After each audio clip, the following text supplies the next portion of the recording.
Good evening students. अभी हम बात करेंगे class 9th chapter number 8 activity number 8.9 page number 106। Okay, इसमें टेबल 8.4 दिया हुआ है। इस टेबल में 3 स्टेशन दिए हुए हैं, station A B C. Station A से एक ट्रेन है जिसकी डिस्टेंस स्टेशन ए को रेफरेंस माना गया है, इस वजह से इसकी डिस्टेंस 0 है, यानी कि स्टेशन ए को ओरिजिन मान लिया गया है।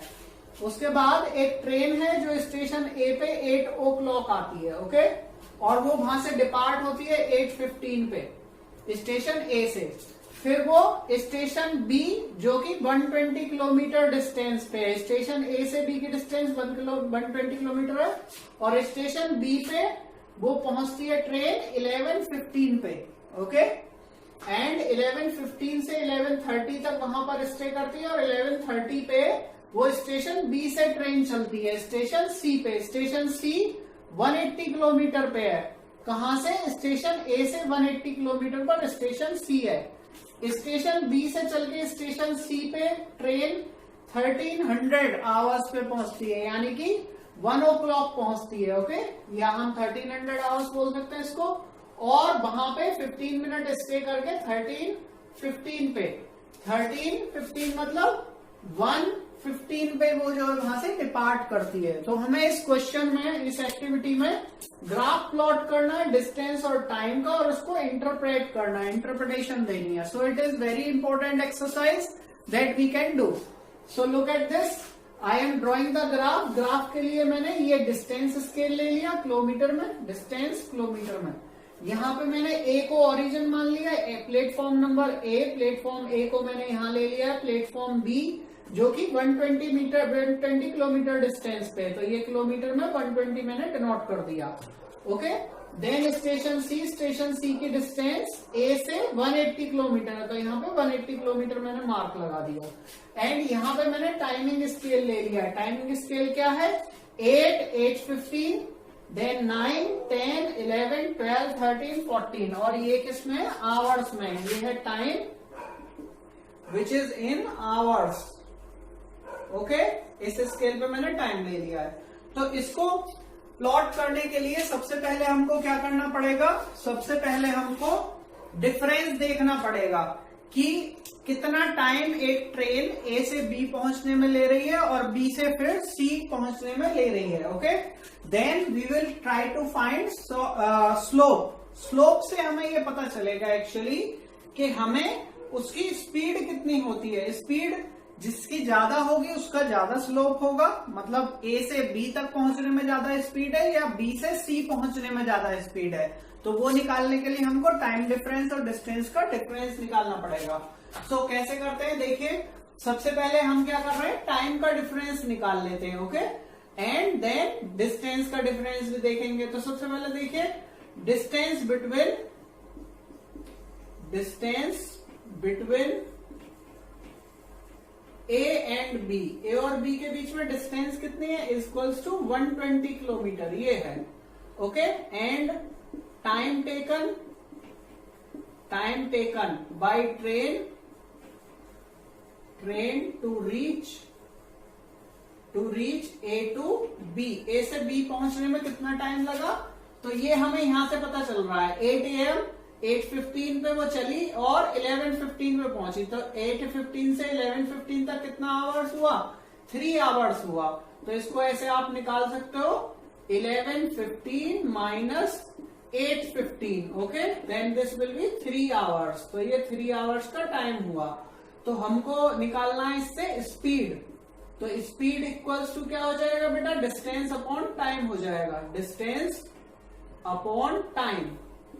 तो डिस्टेंस अपॉन टाइम जब आप करोगे तो डिस्टेंस है 120 किलोमीटर एंड टाइम लग रहा है 3 hours. This will B 40 kilometre per hour speed, okay, 40 kilometre per hour speed. Now इस ग्राफ पे देखिए ये चीज हम कैसे डिनोट करेंगे। यहाँ पे 8 o'clock पे ट्रेन थी, अब ये ग्राफ में प्लॉट कर रहा हूं 8 से 8:15 तक यहाँ पे रही है ना।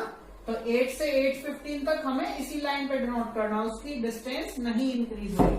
उसके बाद उसने 120 किलोमीटर नेक्स्ट 3 आवर्स में कंप्लीट किया।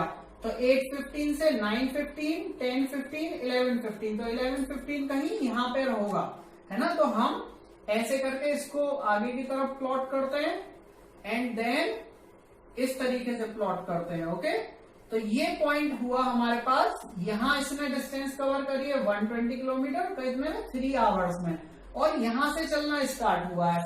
Then we will use the scale, scale की हेल्प से हम इस पॉइंट को इससे मीट कर देते हैं। Okay, then it will be something like this. ये हमने इसको ऐसे करके मीट कर दिया, ठीक है। तो ये हमारे पास आ गया कि 8:15 पे स्टेशन ए से चल के और 11:15 पे जो ट्रेन है वो स्टेशन बी पे पहुंच चुकी है। अब हमने ऐसा ही ग्राफ क्यों लिया, क्योंकि ये दिया हुआ है कि जो मोशन है किसी भी दो स्टेशंस के बीच में, इसी एक्टिविटी में दिया हुआ है किसी भी दो स्टेशंस के बीच में मोशन को यूनिफॉर्म हमें कंसीडर करना है। तो यूनिफॉर्म का मतलब क्या होता है, स्लोप विल बी सेम। तो स्लोप आप देख रहे हो यहाँ पे और यहाँ पे एक स्ट्रेट लाइन है, तो इससे पता चल रहा है कि हमें स्लोप को कांस्टेंट रखना है। And slope constant means speed is constant which is 40 kilometre per hour. Now क्या होता है, ट्रेन 11:15 से और 11:30 तक स्टेशन बी पे स्टे करती है। तो 11:30 लगभग यहाँ होगा, तो 11:30 तक इसकी डिस्टेंस, यानी कि ये जो ट्रेन है वो स्टेशन बी पर ही रहती है। तो ये हमें इस तरीके से स्लोप सीधा दिखाना है। This is the time 11:30, okay. 11:30 तक ये ट्रेन यहीं पर स्टे कर रही है, that's why we will draw this graph like this. Okay, now आगे आ जाते हैं। उसके बाद 11:30 पे वो वहां से डिपार्चर हुई, तो 11:30 के बाद वो 1 o'clock यानी कि 1300 आवर्स पे स्टेशन बी पर पहुंच रही है, जो कहां पे 180 किलोमीटर पे। तो ये तो हो गया वर्कआउट पूरा स्टेशन ए तक के लिए, स्टेशन बी तक के लिए। Now distance from B to C, distance from B to C, B से सी की डिस्टेंस कितनी होगी, ये 180 किलोमीटर है, ये 120, तो इन दोनों के बीच की 180 में से 120 को माइनस कर दो, तो कितना हो जाएगा 180 minus 120, it will be 60 kilometre. It means station B से और सी की डिस्टेंस कितनी है, 60 किलोमीटर है। And time taken will be ये वाला, यहां से डिपार्चर जिस टाइम हुई है और यहाँ पे रीच होने का टाइम हम निकालेंगे, इसमें से इसको माइनस कर दीजिए। It will be 1300 minus 1130, okay 1130, it will be 230 means 2 hour 30 minutes, और it may be written as 2.5 hours, okay? 30 minutes is half part of hour, that's why we will write 2.5 hour, okay? इसका मतलब ये है कि train को पहुंचने में जो टाइम लगा 11:30, it will be 1:30, okay? It will be 1:30, है ना। 11:30 से 12 30 minutes and 12 से 13 1:30, it will be 1.5 hours, okay? Now it will be 1.5 hours, sorry for this, it will be 1.5 hour exactly, okay? तो उसने ट्रेन ने 1.5 आवर्स में 60 kilometre distance को cover करा। तो स्पीड कितना हो जाएगा, स्पीड मतलब स्लोप कितना दिखाना है, स्लोप मतलब हमें ये जो ढलान है इससे आगे के ग्राफ का इतना ही दिखाना है या और ज्यादा या कम दिखाना है। Then it will be distance upon time again, speed will be distance upon time again. तो distance है हमारे पास 60 upon 1.5, it will come to be 40 kilometre per hour, okay. इसका मतलब इससे आगे, इस पॉइंट से आगे फिर से ट्रेन इतने ही स्लोप से मूव कर रही है, ट्रेन फिर से कितने से मूव कर रही है, इसी से।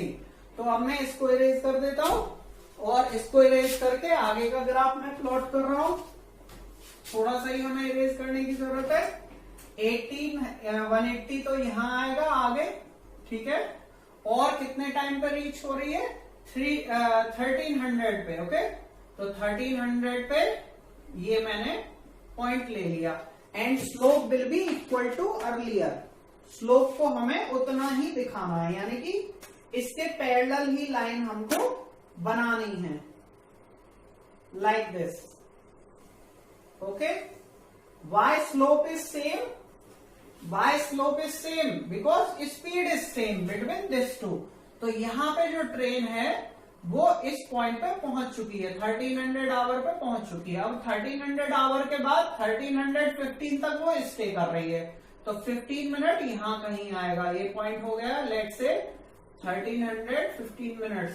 तो अब ये 15 मिनट तक ट्रेन यहां पर रुक रही है। ओके, तो आप यहां पे देख सकते हैं कि स्लोप मैंने सेम बनाया, इसका ढलान और इसका ढलान, बल्कि ये गैप है, ये गैप क्या शो कर रहा है कि ट्रेन इस स्टेशन पर रुकी है 30 मिनट।